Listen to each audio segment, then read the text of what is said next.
Hi friends, welcome back to cinema விஷயம். மலேசியாவோட GV பிரகாஷோட இசை கச்சேரி மிக பிரம்மாண்டமாக நடந்து முடிஞ்சிருக்கு. இதில் சைந்தவியும் கூட கலந்துக்கிட்டாங்கன்னே சொல்லலாம். இவங்களோட விவாகரத்து அறிக்கையை வெளியிட்டதுக்கு அப்புறம் இவங்க ரெண்டு பேருமே சேர்ந்து பெர்ஃபார்மன்ஸ் பண்ணது ரசிகர்கள் மத்தியில் ரொம்பவே ஆச்சரியப்படுத்துது.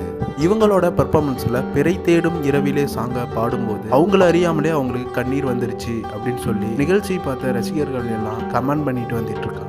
ஜிவி பிரகாஷும் சைந்தவியும் காதலிச்சு திருமணம் செஞ்சுக்கிட்ட நிலையில் இப்போ ரீசெண்டாக தான் அவங்க விவாகரத்து அறிக்கையை வெளியிட்டிருந்தாங்க. இந்த நிலையில் இந்த நிகழ்ச்சியில் இவங்க ரெண்டு பேரும் சேர்ந்து பர்ஃபார்மன்ஸ் பண்ணும்போது அவங்கள அறியாமலே கண்ணீர் வந்திருக்குன்னு ரசிகர்கள் கமெண்ட் பண்ணிட்டு வந்துட்டு இருக்காங்க. விவாகரத்து அறிக்கைக்கு அப்புறமாவும் இவங்க ரெண்டு பேரும் ஃப்ரெண்ட்ஷிப்பாக இருந்துட்டு வரது ரசிகர்கள் மத்தியில் ரொம்பவே ஆச்சரியப்படுத்திட்டு வந்துச்சு. ஜிவி பிரகாஷ் இசையில் சைந்தவி என் ஜீவன், எழுவாய பூக்களையே பல ஹிட் பாடலை பாடியிருக்காங்க. சைந்தவியும் ஜிவி பிரகாஷும் ரெண்டு பேரும் சேர்ந்து பாடின எல்லா பாடலுமே ஹிட் அடிச்சிச்சுன்னே சொல்லலாம். அதன்படி பார்த்தீங்கன்னா இந்த நிகழ்ச்சியில் மயக்கம் என்ன படத்துல இருந்து பிறை தேடும் இரவிலே சாங்க ரெண்டு பேரும் பாடியிருக்காங்க. இந்த நிகழ்ச்சிக்கான ரிஹர்சல் பார்த்துட்டு இருக்கும்போது சைந்தவி அவங்களோட மகளை ஜிவி பிரகாஷ் ஸ்டேஜில் பாடிட்டு இருக்கும்போது மேலே அனுப்புனாங்க. அப்போ ஜிவி பிரகாஷ் பாடிக்கிட்டே தன்னோட மகளை கேரிங்காக பார்த்துக்கிட்டாரு. இதை பார்க்கும்போது செம்ம ஹாப்பியாக இருக்கு.